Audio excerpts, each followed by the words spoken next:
Hello, everybody, and welcome back to the Crash Formula One podcast. I'm your host, Ian Mangan, and of course, joining me is Lucas Cochran. Hello. Well, it was a really exciting weekend back in Baku. Max Verstappen, 2 wins in a row. Back on the top step once again. A dominant victory for Max and Red Bull. Disaster weekend for McLaren, quite frankly, both for Oscar Piastri and Lando Norris, I think. And of course, big story over the weekend, Carlos Sainz back on the podium with his new team, Williams. Really interesting result over the Baku weekend. Lots and lots to talk about. Lucas, how did you enjoy the Azerbaijan Grand Prix? It was a nice little shake-up, wasn't it? We went into it with a really interesting qualifying order with Max, and it was Liam, and then... Oh, no, Max, Carlos, then Liam, wasn't it? So a pretty much unheard of starting three, going straight into it, which made things very interesting. Max is clearly back. He took full advantage of McLaren's woes and sort of ran away with things once again. I think by the end of it, he was well in excess of 10 seconds in the lead. So a very well-deserved win for him. It was nice to see Carlos back on form too. Smooth operator has returned. That's always very nice to see. But yeah, no, just a great weekend of shake-ups overall, I think. Yeah, really interesting. I think Baku is a bit of a funny one. We were always used to kind of a lot of action-packed races. Of course, there's always a little bit of chaos here and there. It's a very challenging track, very, very fast track and some really, really tight corners. It's very unforgiving as well. And I think that really added up, one in qualifying and then in the race as well, of course. I mean, look, the big story, of course, as you said, Lucas, Max Verstappen, second win in a row. He is back. It's very evident that that's happened, but also compounded with a disaster weekend for McLaren. Of course, obviously things crumbled for McLaren in qualifying. They had an absolute disaster with one Oscar Piastri crashing in Q3. And then, of course, Lando failing to qualify higher than 7th. He didn't get to capitalise on his championship rival's woes. But before we get into kind of the McLaren situation, I mean, does this mean that Max's championship hopes are still very much open? We know that Andrea Stella thinks so. I think he would say that as the McLaren TP to kind of temper expectations on them. But, I mean, the delta between him and now and championship leader Oscar is down to 69 points. Nice. Mathematically, it's doable. And as you said, Lucas, a dominant win, 14 seconds in the lead by the end of the race. Yeah, do you think he could do it? I think Max is always going to be a threat. I don't think it's ever fair to completely write him out. Granted, as you said, he's now 69 points behind Oscar, which, is starting to get closer, especially as we see Lando start to fall behind still, despite having, basically an open goal ahead of him this weekend. Didn't quite manage to convert on it, whereas Max was right up there. All it takes is a couple of DNFs, and then it really gets shaken up again. If Max can stay consistent, waiting in the wings for whomever might be in front of him on the day to falter, if they do, then there's a very real possibility that he could very well catch up here. Yeah, I think as viewers, we kind of relaxed into the kind of McLaren championship title fight and really between Norris and Piastri. And then a weekend like this happens, as you say, Lucas, all it takes is one DNF and things to swing in the other direction. It is still really close among the top pack, especially those three drivers. I mean, they're the three drivers with the most wins this season now, of course, with Max and another win under his belt this year as well. I think going forward, the main conversation will now be, why did Norris fail to capitalise on Piastri's disastrous weekend? So obviously Piastri had that crash in qualifying, very uncharacteristic of him. Norris failed to qualify very high then afterwards, only qualifying 7th. Of course, then Piastri's woes were massively compounded. He jumped the start of the race. Absolute disaster, fell right down to the bottom of the pack. And then very, very shortly after, he was in the wall. Absolute disaster for Piastri. And I mean, really strange, really uncharacteristic from Piastri and frankly, not good enough for a driver at his level. But then the fact that Norris didn't really get to capitalise on it either. One in qualifying. I think that the fact that Carlos and Liam had got those early results in and qualifying and were able to make it through and were able to stick up near the top. At one point, it looked like Carlos might have pole. Then, of course, Max Verstappen comes along and just puts in an absolutely storming lap and manages to take pole. But Norris was never really a threat for pole at any point. What do you think? One went wrong for McLaren this weekend, and It one went wrong really, for each of the drivers. it was just a sordid weekend for McLaren, wasn't it? I mean, uncharacteristic is the word I would use to describe Oscar's performance. It was really a shame to see him go out in Q3 like he did. Lando again seemed to be nowhere to be found. Again, completely open goal both on Saturday and on Sunday.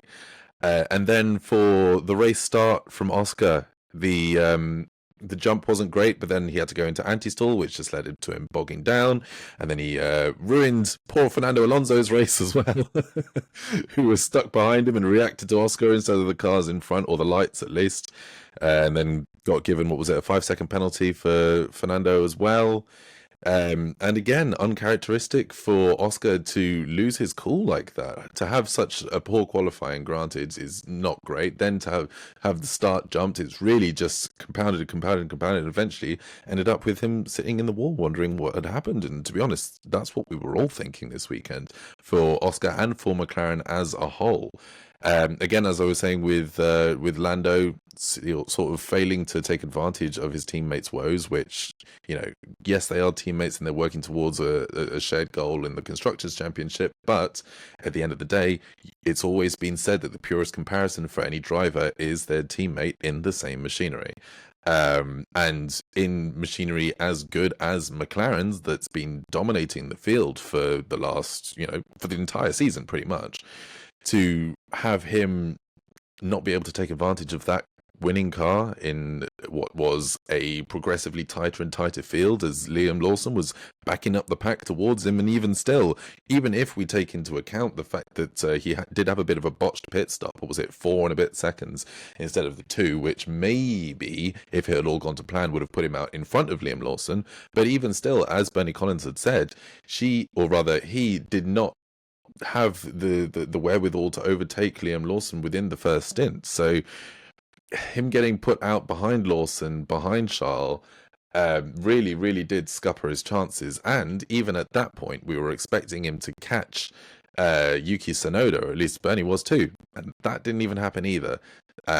So I guess props to Liam Lawson for being able to hold him off, but also even at a track that is as tight and technical as we have in Baku, where there really are maybe 2, maybe 3 proper overtaking spots on the entire track. So it is a bit tricky in that regard. And yes, that's just part and parcel of it being a street circuit.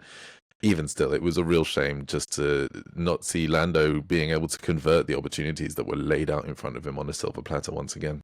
Yeah, and I think this is what makes or breaks champions. When you have these opportunities, you need to then deliver, and Lando did not do that. Ultimately, the team has said that we didn't give him the car this weekend, but I don't necessarily think that's true. There was pace there throughout free practice. They were looking really, really good. Yes, it was a chaotic qualifying, lots and lots of red flags, and a lot of the results did kind of depend on what time you sent your driver out on and how quickly they got a lap in.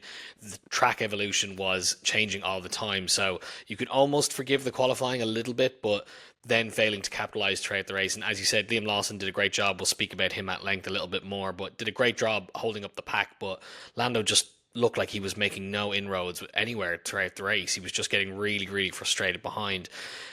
On to Oscar Piastri as well. I think what happened with him is a huge error. And I mean, this could potentially cost him the championship too. He's very lucky that his teammate did not deliver. The thing is, when Lando, of course, had that DNF recently as well, the team's been playing very, very nicey. The two of them have been kind of talking, very, very civil. They've been very neutral towards each other. And as you said, Lucas, they're always talking about like the main goal is to, win this Constructors' Championship as a team. But there is obviously tensions boiling there under, and they will both be feeling it now after this weekend.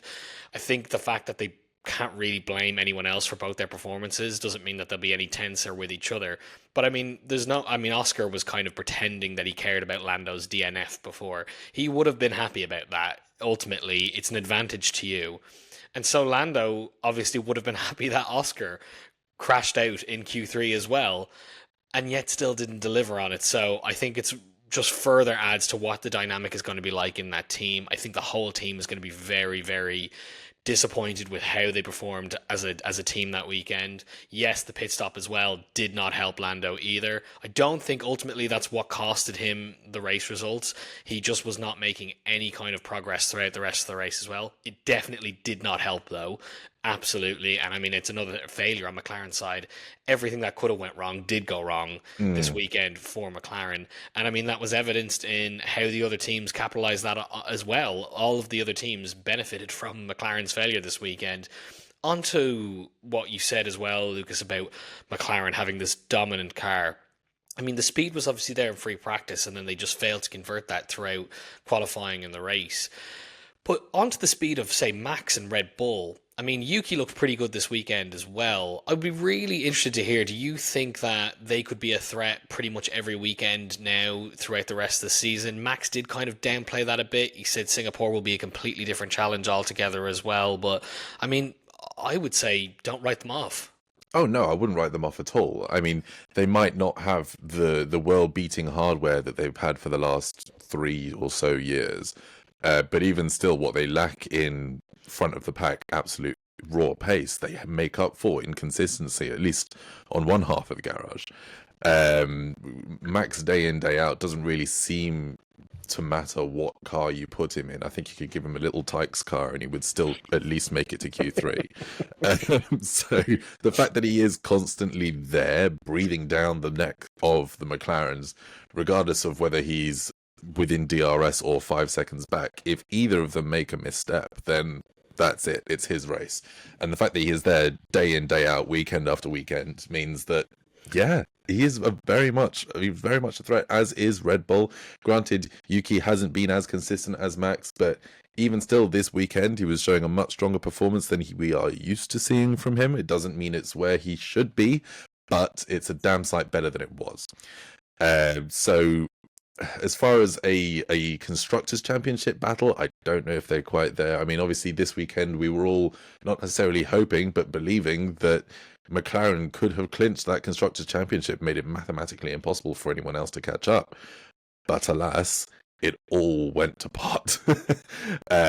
So I'm not sure where the maths lands us now on when they could next clinch it for good, but as far as a drivers competition goes, I think Max is very much still a threat. Yeah, I mean, it was almost like a cursed weekend for McLaren. There was a lot of talk of if they could, secure another 1-2 of the season, that would be it, game over. And it couldn't have been further from that, basically, which was really interesting too.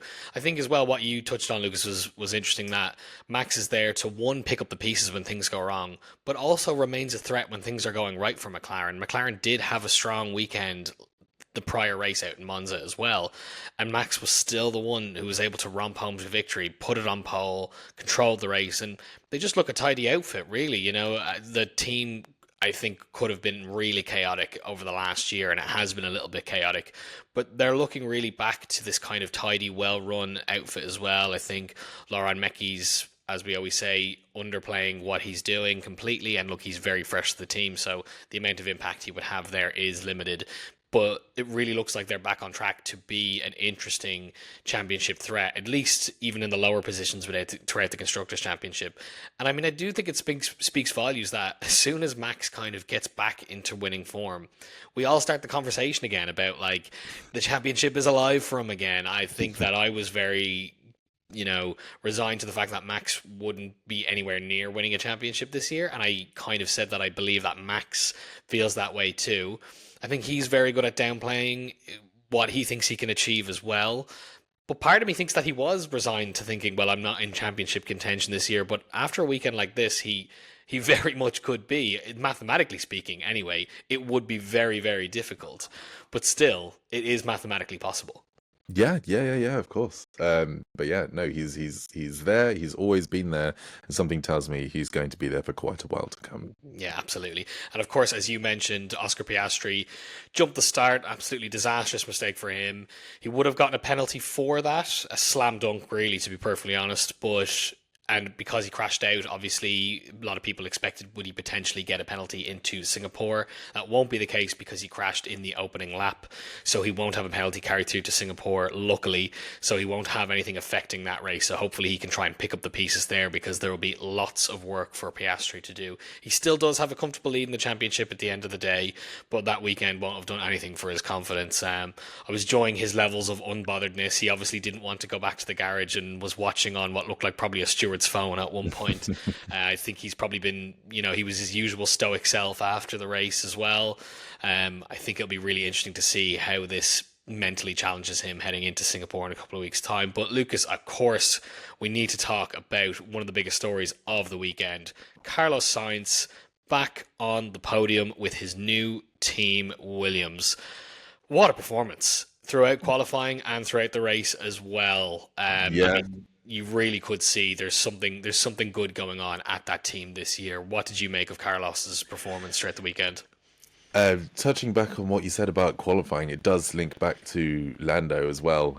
In the last throws of Q3, when we started seeing sprinkles of rain here and there was a lot of that track evolution, and how much of it was down to the evolution of the track itself versus how much was down to a driver going out, spotting where the rain is, making the mistake, and then having all the other teams pick up on that and go, aha, here's some rain on T15 or wherever it was.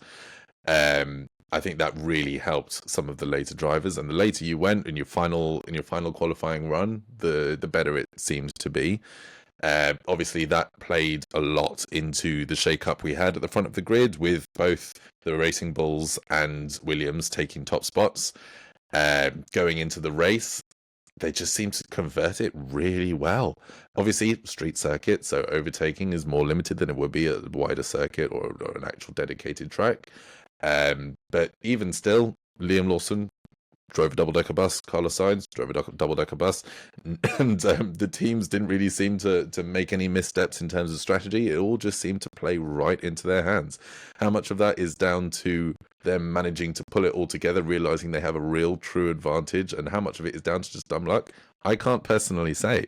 But I'm glad it worked out either way, and to have him step out of the car to Sade already queued up and playing was a great look, and to see everyone singing along with it was absolutely lovely. Yeah, it was fantastic. Great scenes, and obviously brilliant for that team as well to be back on the podium too. It's been many a year since Williams stepped on the podium, so it was really good to see that outfit back together again as well. I think, as you said, Carlos put in a fantastic performance in qualifying, and then knew there was going to be a challenge to hold on to that podium position throughout the race. He said, I'm going to convert this. I'm going to make sure I'm on that podium, which was very ballsy talk from him from the start, which I was respected. I think what really surprised me was how quick Williams actually were around that circuit. In the opening stages of that stint, Carlos was keeping right in with Max. Okay, he was, behind the DRS range. He was, but keeping within 2 seconds of Max for a huge stint of the first round of that race. Obviously, then the pace was never going to keep up with the likes of Mercedes, which we'll get onto in a minute. But the fact that he still was able to control that third place position, obviously George Russell gained the advantage. George had a fantastic race as well, which we'll speak about later on. But obviously, he gained the advantage throughout the pit sequence as well. But still, Carlos was able to defend that position. He was never going to catch George again, but I think he knew that and knew my fight is not with George. My fight is now with Kimi, and I need to just make sure that I maintain this pace. He controlled the race really, really well. I think overall, that's a huge boost to Williams, but also a huge boost to Carlos. He's really struggled with this team initially, especially compared to Alex Albon, who had a disastrous weekend, quite frankly, as well, which was kind of uncharacteristic of him as well. Kind of unfortunate that this seems to happen with Williams a lot, where they have a rare weekend where two cars are right up there. Of course, Alex Albon as well had a collision with Franco Colapinto as well, which ruined his race too. Mm-hmm. But ultimately, Carlos, I think, really needed this. Alex Albon has scored the majority of the points for that team this season, has been really, really consistent. And I suppose that's sometimes how the cookie crumbles, where I'm sure Alex would have loved to have been on the podium with Williams at this point as well. But it just so happened that Carlos did. It's catapulted him up into the driver standings as well. I mean, how do you think he'll take this in terms of like a confidence boost after being let go from Ferrari essentially and has joined this new outfit? Yeah, it was such a shame to see him booted from Ferrari to make way for Lewis, who I'm sure we'll get onto later, but hasn't necessarily made the best advantage of that seat. To have Carlos have such a resounding success this weekend was really lovely to see. Even his own, in his own words, inside the car, it was what was it? It was one of the best conversions of his career, or something along those lines. Yeah. Super, super happy for him, and he was rightfully super happy for himself.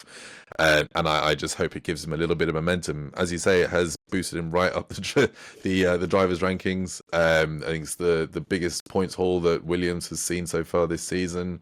And yeah, as you say, the first time Williams has been on the podium in longer than either of us would care to remember. So yeah, remarkably impressive, both from the team and from Carlos. The car somehow just seemed to click with this track really, really well. Williams have always had a thing for straight line speed, at least over the last few years, and that massive straight in Baku does take advantage of that to a certain extent. But while there are those long straights, there are also really technical bits, and to have a decent average pace over the course of the entire circuit really played really well into their hands. So I really hope that this is something we get to see a little bit more often, though I know saying that is a little bit optimistic.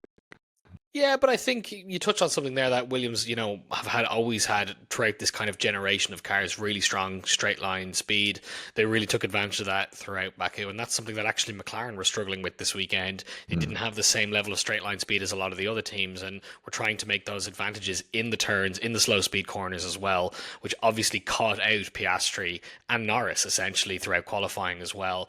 And you're right, it's a track where you need to keep your focus as well. It's a mentally draining track.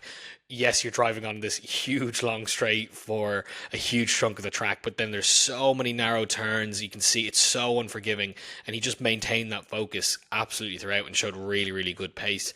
I think as well this will be good for Carlos because he voiced a lot of frustration with the team in the early days that he thought they had a good car this year. He really felt there's some really good speed in this car, there's some really good pace, and Vowles made it very, very clear from the start that we really don't want to put too much into this car this year.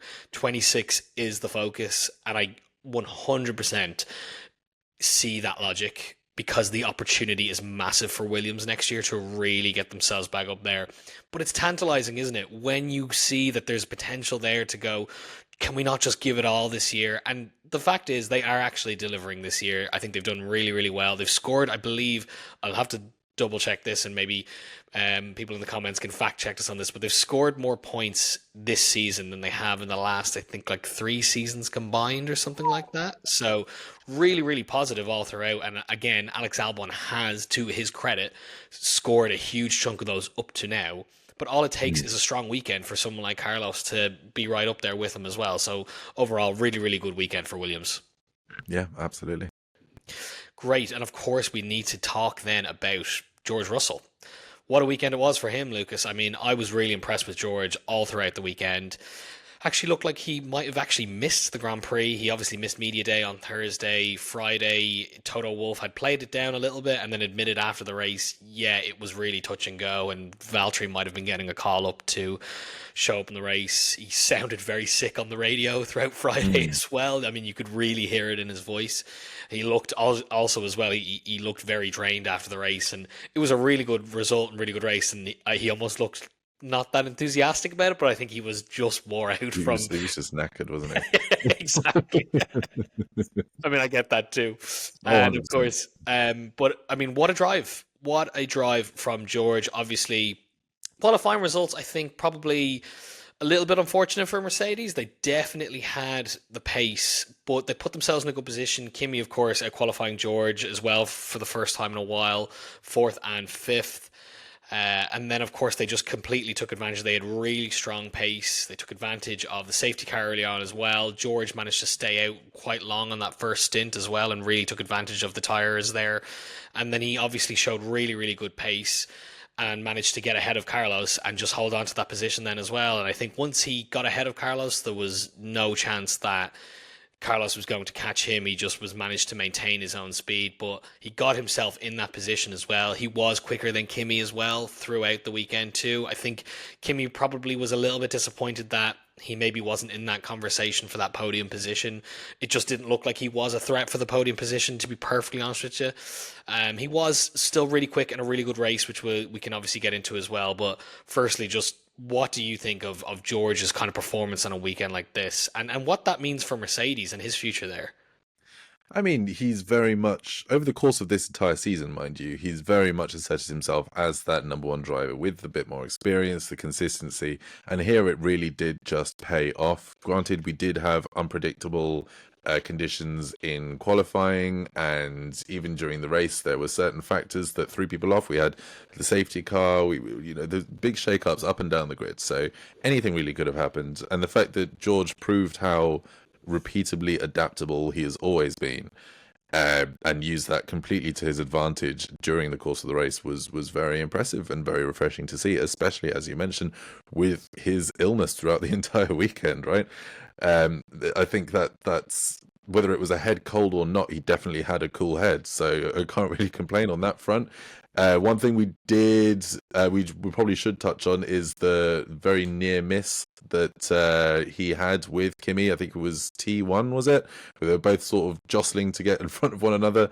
Very nearly came together, or rather had some very light contact, and managed to stay out of the wall. I think George only had a one-word response for that over the radio, and it was bleeped out, which, fair enough, understandable. But after that was over, just hunkered down, both of them did, and just cracked on, got the job done. And yeah, as you say, once he was ahead of Carlos, it was sort of just plain sailing. Max was miles off into the distance, as he usually is, and Carlos wasn't really going to be forming much of a threat from behind. Obviously, it's the same engine, but George was in superior hardware regardless, so it was very much a defensive drive for Carlos more than it was an offensive one.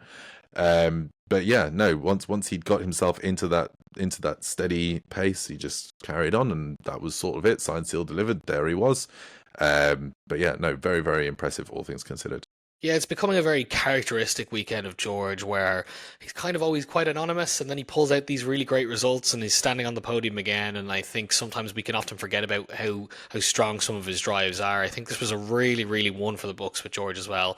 As you said, he was jostling for position with Kimi as well. They both kept it clean, even though it did look a bit tight at some points, but they both didn't lose the head with each other either as well. Some good racing from the two Mercedes drivers, which was really good to see as well. I also need to talk about George, he left nothing on the table during that pit stop as well. The footage of him diving into the pits right before the speed limit kicked in. I mean, Yep. wow, he really just was not leaving. He knew, I'm not leaving a second on the table here. I'm not leaving 5/10 of a second on the table here, which was great. He was just absolutely pushing and he was absolutely determined. So really good to see. On to Kimi Antonelli then, Lucas. I mean, I think overall he can be really happy with this weekend. What do you think, of his performance overall and what he can take away from a weekend like this as well? Well, regardless of how he compared to George, it was a marked improvement to see from him, and it is quite refreshing. Obviously, we've been worried over the last few episodes about how he's conducted his race performances and whether or not he's managed to keep a cool head, and whether his experience or lack thereof is working against him. But even so, here again, once the squabble with George was out of the way and they were separated by a driver, it really was just keep your head down, keep on going, and convert into what was a very good P4, which, is completely fine and way better than we've seen from him over the last few races. So I don't know how much there is to be derived from it, again, considering the conditions and the circumstances, with other drivers being out of position, the McLarens being pretty much completely out of play. But even still, it was refreshing to see him manage to keep his head cool and convert what was a solid qualifying into an equally solid result. So congratulations to him as far as I'm concerned. Yeah, I think he would have been a little bit frustrated the fact that George managed to catch him and get onto that podium position as well. His pace wasn't there, but ultimately out-qualifying your teammate is a positive. And I said this as well to you, Lucas, that my frustration was that the last few races, particularly things like Zandvoort, when all he just needed was a solid points haul, he was still just pushing too hard. It felt like this weekend he knew, I'm in a good position here and I'm just going to come away with a good result. I think that might have potentially played into the fact that Toto Wolff kind of gave his first kind of public criticism of Kimi a couple of weeks ago. Toto kind of publicly said, yeah, there's been a few disappointing moments as well. And Toto, of course, has been very protective of young Antonelli up to this point, understandably so. I think as well, the timing came when Kimi actually, his performances have been improving, but it's almost a little bit of a keep you on your toes kind of thing, and I think that has worked, and it was a really positive weekend. Before we jump onto the other teams, though, I do want to talk about, at this point, it does feel like Toto Wolff should really lock in his drivers for next year.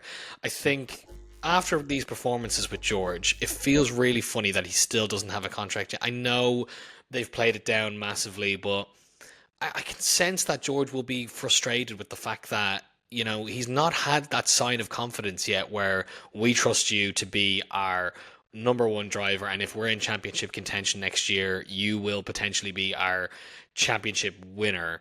And he's putting in these really, really solid, consistent performances. I mean, what do you think? Am I being too critical? Do I think that maybe am I being too conspiratorial? Has this all been settled already and it's just not been officially announced? Or I mean, judging by the performances and the consistency, and also, to be honest, the lack of other options available for Mercedes at the moment, I think it pretty much is settled that George will be racing for them next year. But the fact that he hasn't got a contract yet is really, really strange to me too. Who knows? Maybe Netflix have written to Mercedes and they just need a little bit of jeopardy for the latter half of the Drive to Survive season this year. Who knows? But yeah, no, I really was expecting it to be sorted for him by now. So I've no idea what else they would do. I mean, do you think there are any other options for Mercedes besides George at the moment? I mean, up to now, it's always been Max, hasn't it? And Yeah, but I mean, even still, I just don't think that's going to happen. no. Max has shut it down. You see the performances that he's putting together with Red Bull. I just think the whole situation is very weird. I think that I'm getting the sense from George that there is frustration on George's side. I think I did say before that maybe George is looking at his options as well, and there's other teams that have expressed interest in him too, which I guarantee that there probably is. But I think the main issue is it should just be locked down at this point. We've got how many left? 6 races left of the season. I mean, it would be very weird to end the season not knowing if George is going to be driving for Mercedes next year. And as you say, Lucas, I think we've all been going, yeah, he probably will. He probably will. But just announce it. And I don't know, is it a multi-year issue as well? Is Toto holding off on giving him the contract that he wants? Is George looking for a long-term commitment from the team? We're seeing right now, it's been a little bit uncharacteristic, but there's a lot of drivers on the grid with these long-term deals in place. Max, of course, is one with Red Bull, but Norris signed a long-term deal with McLaren, and now Piastri has one too. Charles with Ferrari, a long-term deal with him. It wasn't something that was very common in years past, but it's been very common of this generation of driver. It's teams putting their investment into that driver and saying, we want him with us for that amount of time to build on something and be that championship rival. And George is probably looking and thinking, I am as good as Norris. I am as good as Leclerc. Why have Mercedes not given me this seal of approval, essentially? And I think it was a little bit easier to justify that when you had Lewis Hamilton driving for the team, 7-time world champion, and the success he had with Mercedes. It was a little bit easier to maybe justify and kind of go, yeah, but he's still our guy. Now George is looking and saying, is Kimi your guy? I think, so I just think it's weird is what I can take away from it. It very much could just be down to some of the fine print and nailing down some of the details. I mean, I don't know how long these things take to throw together, but something tells me there's quite a few lawyers involved, and the wheels of justice do turn slowly. Granted, this isn't quite justice we're talking about, but even still, there's law involved. So, yeah, there's a lot of money involved and a lot of words and a lot of things to unpack that I think are above both of our pay grades. But it's fun to speculate. Yeah. But as you say, with these multi-year deals, it's kind of ruining the fun of silly season a little bit, but that's fine. I can live with that. It's as long as the right drivers are getting the right deals. And again, that's probably why George's deal is taking so long. right? He wants one thing, they probably want another. They want to keep their options open. Maybe there is still some hope for Max, though I do severely doubt that. But again, it's something that we can never truly know unless one of us gets close to Toto or George. Don't think that's happening anytime soon, but Hey man, not I with that don't know if he'd be attitude. privy to those conversations with us. But yeah, I mean, look, as you say, silly season is always, interesting, and sometimes these long-term deals do take the excitement out of that as well. That being said, there's always ways out of these contracts. All of these True, guys have these true. things built in, exit clauses and things like that. But yeah, it's one to really keep a close eye on, and I'd be really interested to see what silly season shakes up as by the end of this season as well. Obviously, it was chaotic last season, so it'll be really interesting to see what it looks like this season. But speaking of, we have to talk about the Racing Bulls performance, both from Liam Lawson and, of course, Isaac Hajar. I think Liam really was a standout this weekend, Lucas. I think we've kind of not really spoken too much about him throughout the course of this season, but he's been kind of quietly quite solid, I think. He had a really, really tough start to the year being launched out of the Red Bull seat, which I think a lot of people felt was very unfair, but I think ultimately it had to be done. However, I think he's really composed himself really, really well, and I was really happy to see he pulled in a good qualifying performance. Obviously, he would have liked to have been on the podium. That being said, he still pulled away a really, really good performance.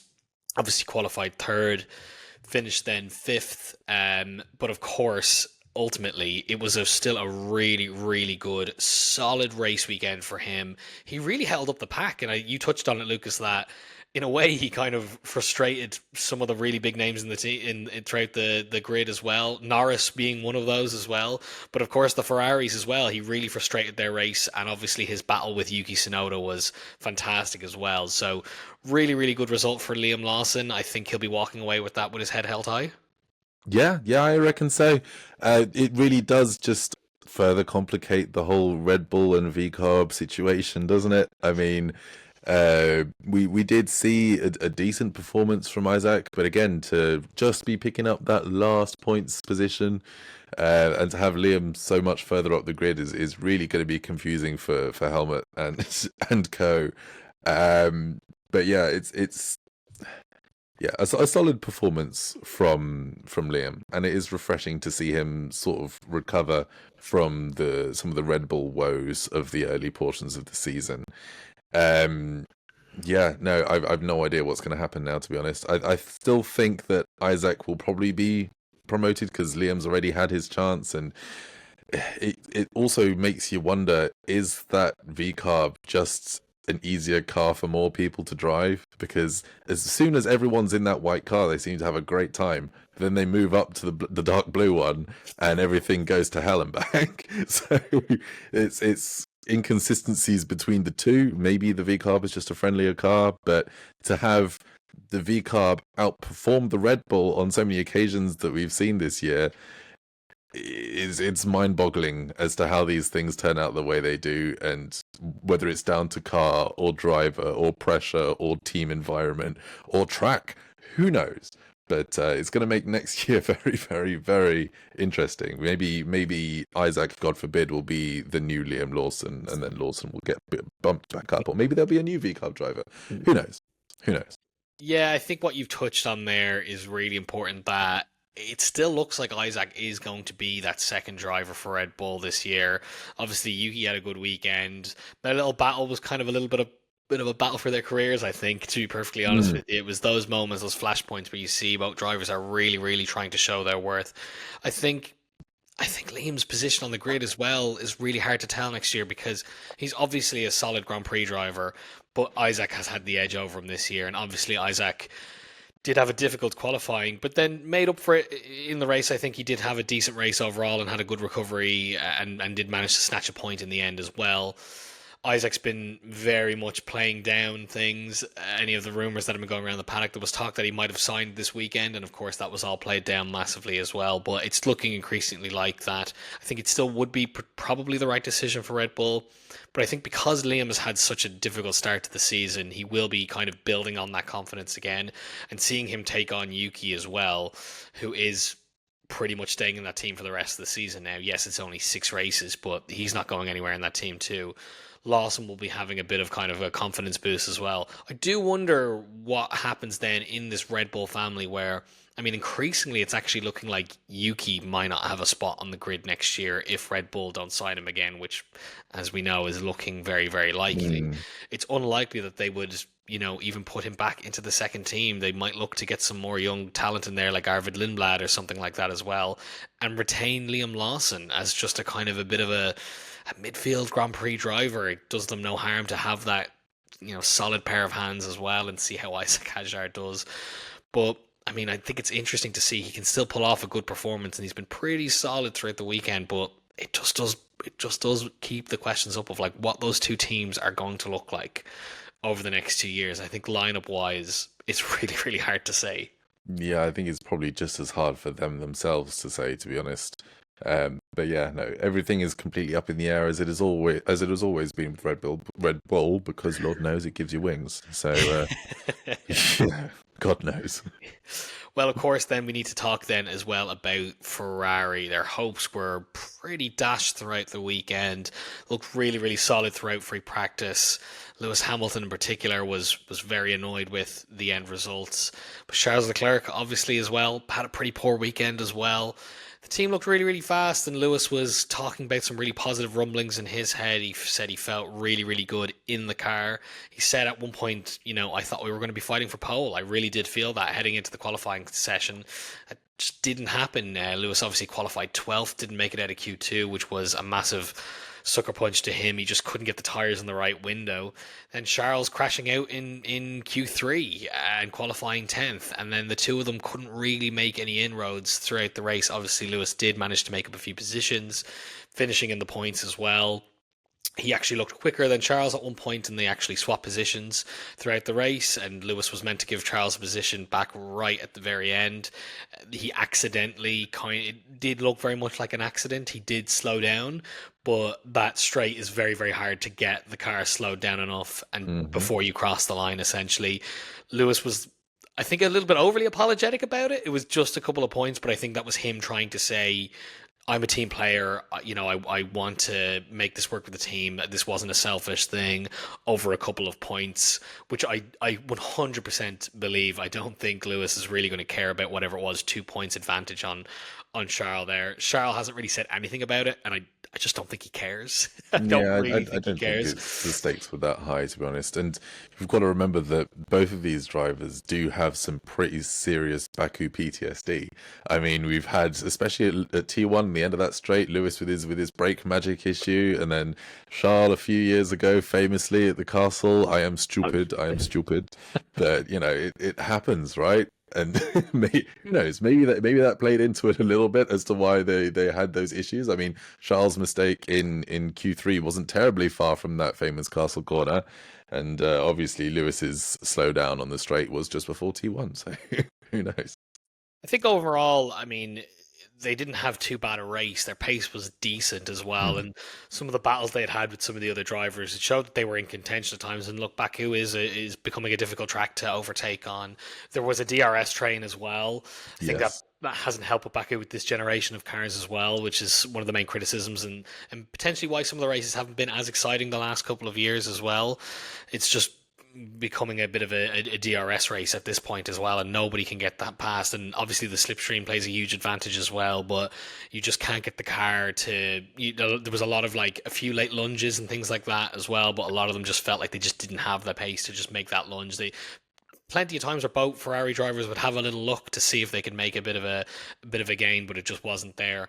They'll both be walking away from that really unhappy with what the team has done with the car that weekend as well, and what their pace looked like too. As I said, it looked so much more promising on Friday, and it just compounds the frustration at that team, Lucas. I think it just doesn't look like it's getting any better. The fact that it's P8 and P9, it's almost becoming like that's where Ferrari are at. It's looking like that is what we're used to with the team this year.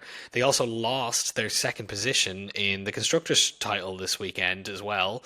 Mercedes have overtaken them. I think Lucas, me and you were quite complimentary of them holding on to P2 because they've both consistently scored points, Lewis and Charles, which is great, and it's credit to the team. The two of them are still quite consistently scoring points, which You know, it sounds crazy, but a lot of the other teams aren't doing that right now. Either both drivers are out of the points, or only one driver is really holding it up. The only other team really that has been that consistent has been McLaren up to this point as well. Yeah, and But it is weird to think of Ferrari as the consistent ones, isn't it? I mean, we while we have been quite positive about them managing to hold on P2, we've also been quite incredulous as to the fact that they have. It's felt quite miraculous, and yet, as all good things do, that leaders come to an end. But yeah, no, as time goes on, it becomes tougher and tougher and tougher to be a Ferrari fan in the modern landscape of Formula One. I mean, what are we nearing on 2 decades since their last proper championship win? It's sad. And I know this isn't quite related, but the last three road cars they've put out haven't exactly been inspiring either. And yet, people still love Ferrari, and I completely understand it. They're one of the most historically successful and historic teams on the grid, and one of the most well-loved cars, ever. So I do understand why people do stick by them. But when you see them put in these kinds of cars year in year out for nigh on 2 decades, it really does start to become very, very worrying for how things are going to move forwards into the future. Do we have another Williams on our hands? I mean, Williams had been incredibly successful right up until the 90s, and then we turn around and look at them now, and yeah, they're on the up again, but will they ever reach the same heights that they once did? Who knows? yeah, I think one of the key frustrations with Ferrari is as well is the amount of times they've come tantalizingly close to Mm, success. I mean, they haven't had a season as disastrous as say 2020 in quite some time. That being said, they've still been tantalizingly close and then falling short. I think that really, really is so frustrating with that team, seeing them be that title contender the year prior. It was looking potentially like they could have also just snatched the Constructors' Championship at the last minute last year. And it really felt like even if there wasn't a driver's title on the challenge, the Constructors' title would definitely be on the challenge. Now, I keep saying this, McLaren have come out and just absolutely blown the competition out of the water with their car this year as well. But not really fighting for race wins any weekend when they looked so solid last year. It's been kind of quiet. I'm sure the Italian media has been very, very, critical of Ferrari as they usually are, but I think it's been a little bit quiet on the behind the scenes side, especially throughout kind of British coverage anyway as well. I mean, the fact that Ferrari have signed Fred Vasseur to stay on and they're not having the knee jerk reaction of, well, let's launch out a team principal because we're not getting the results we do. And I think this year, like in years past, that would have happened at Ferrari. Vasseur yeah, would I just mean be the gone. Arriva Bene Benotto crisis. Yeah, Exactly, yeah. And I absolutely would think, have happened again. and this was one of my core frustrations with Ferrari. I mean, as much as things obviously weren't working with Binotto, I felt he needed another year. He had built a race winning car that year. His technical knowledge was really, really valuable. And I kind of felt like even if they could have maybe kept him on a technical aspect, maybe not a team management aspect, but kept him on the technical side. But Binotto had completely, his relationship with Ferrari had broken down as well, understandably so as well. And the team obviously lost confidence with him too. And bringing Fred Vasseur in, I was skeptical. I mean, he's a very successful guy in the past. When he was running that Sauber outfit, he did a really good job with that, and obviously good success with GP2. I think this year has been really surprising to see how much he struggled. I think as well, he did a really, really good job of tempering expectations in 23 when he took over. And of course, when they came out that year, people felt like they'll be really, really strong. And then Red Bull, of course, had that barnstorming year. But Mm, Ferrari were the only other team to win a race that year as well. And that was a little glimmer of hope. this And is true. then consistency throughout 24 was their main problem. They had a bit of a rough patch throughout the European races and then picked things up then massively throughout the second end of the season. And you can't help but think if they didn't have that rough patch, I mean, it's not even think, you'd know if they didn't have that rough patch throughout the second part of the season, they would have definitely probably won the constructors title. They had a really, really consistent performances from Charles and Carlos as well, barring actually Baku last year with Carlos crashing into Perez, of course. But I just think that outfit really, really needs to do some soul searching for 26 put this year aside and still try to learn as much as you can. And I mean, the fact that Lewis is still saying, I am feeling better in this car. And I think it's obvious he is feeling better in the car. He's been able to keep up with Charles. I know qualifying this time round didn't go as planned, but he didn't put it on the wall either. Charles This is did. true. This is true. And I mean, it looked like he was there and it looked like he had a decent bit of pace. So I think once Hamilton's happy that he can keep up with his teammate, that shouldn't really be an issue. It's just, how do we get these guys a race winning car is what Ferrari need to be thinking. And whether that happens next year is a very, very, very, very big question. I mean, who knows if we get high revving naturally aspirated V8s or hell, maybe even V10s, that might give them a bit of a nostalgia shot and boot them back into action like the good old days. But until that happens, I think any sort of success is going to be a nice surprise. Let's say. Yeah, I mean, quickly, just to go off outside of the race, Lucas, as well, we can talk about maybe some of the potential changes coming to Formula One. It was in the news this week, of course, as well. Obviously, next year, as we know, huge regulation change in 26. Battery power is going to be playing a much bigger part with the engines next year. It'll be 50-50 split between those. But of course, Mohammed bin Sulayem at the FIA had been talking about bringing back V10s or bringing back V8s. It was kind of shut down quite quickly, and everyone kind of felt, well, he was just saying that to kind of throw it out there, and oftentimes there's a lot of bad press about him, and it was a bit of positive press for him that he was kind of saying this again. But actually now it's looking a little bit more like the conversation is still very much happening.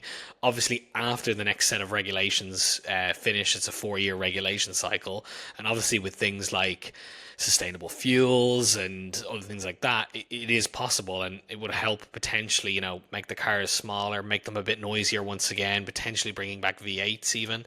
I mean, what do you think, Lucas? One, do you think it's realistic, and two, do you think like we should be going back to V8s in throughout Formula One racing? I think the V10 chat was it was short lived. It was a little bit pie in the sky. So the V8's potential seems a little bit more viable, which would be nice. Let's also not forget that Formula One cars are by no means quiet these days. I know the V6s don't sound as good.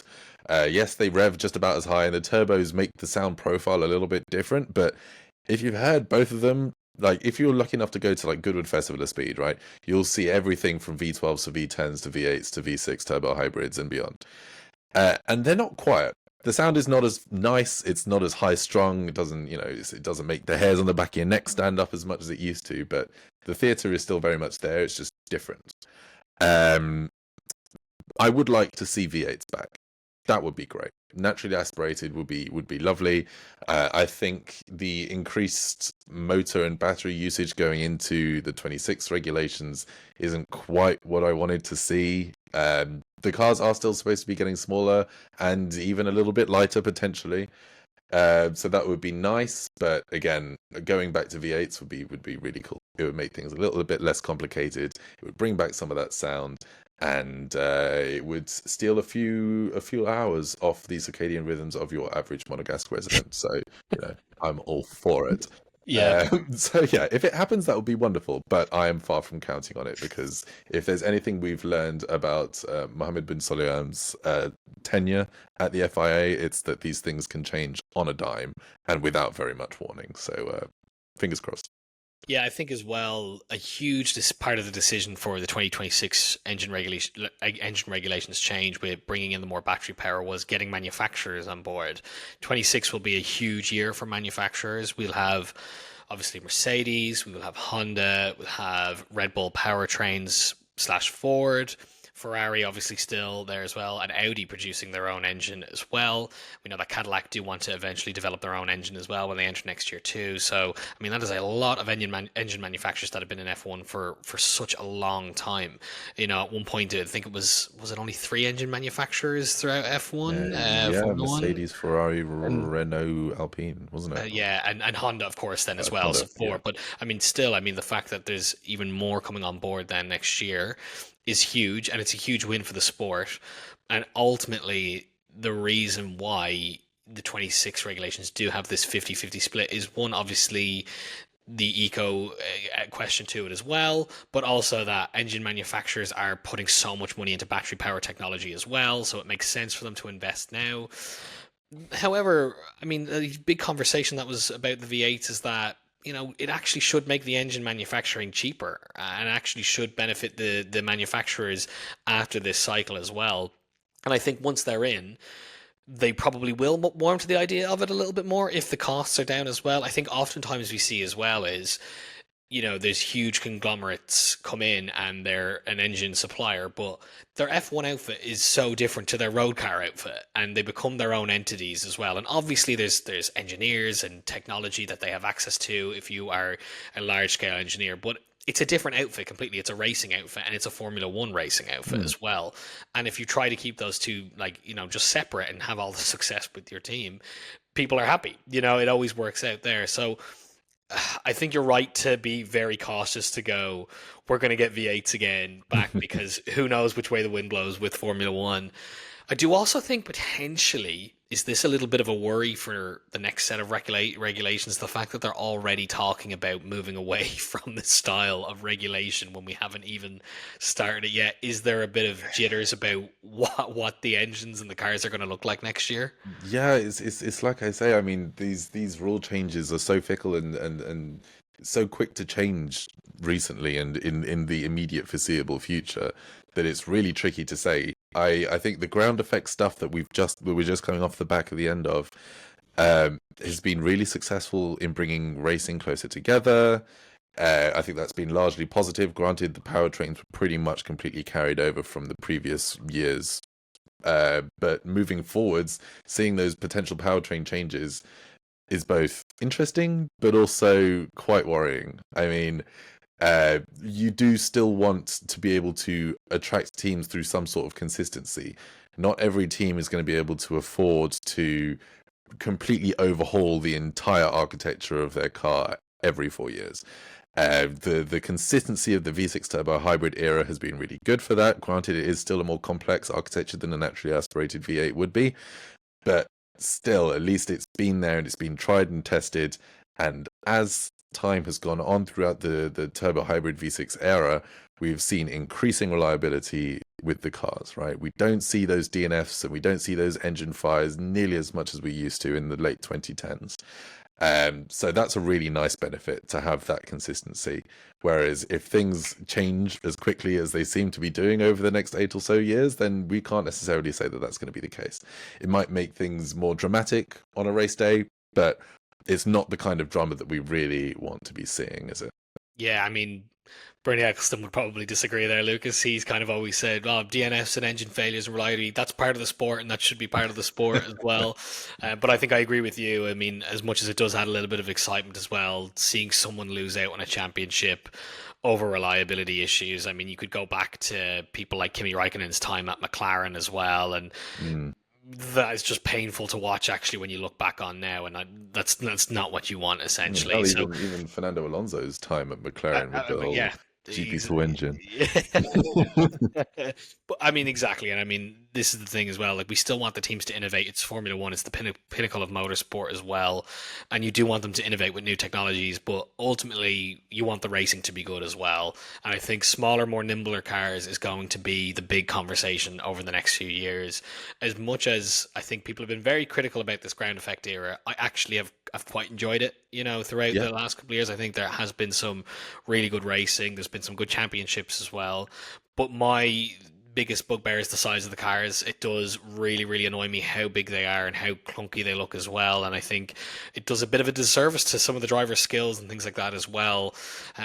So ultimately, that's definitely one to watch now. We can see what next year is going to look like with the regulations, and then what the FIA and F1's next move is. I think after 26, by the end of 26, it'll be a lot clearer what direction F1 Absolutely. and the FIA want to take from there as well. Well, look, obviously, Lucas, plenty to chew on there as well. Another exciting racing weekend. There's no race next week, of course, but we return to racing in Singapore then, 2 weeks' time, which I'm sure will be a very exciting night race, of course, as well. Until then, make sure you subscribe to the channel to keep up to date with all the latest F1 analysis, and head over to crash.net for all of your F1 news and motorsport news, of course, as well. So until then, keep it on the racing line. That's right.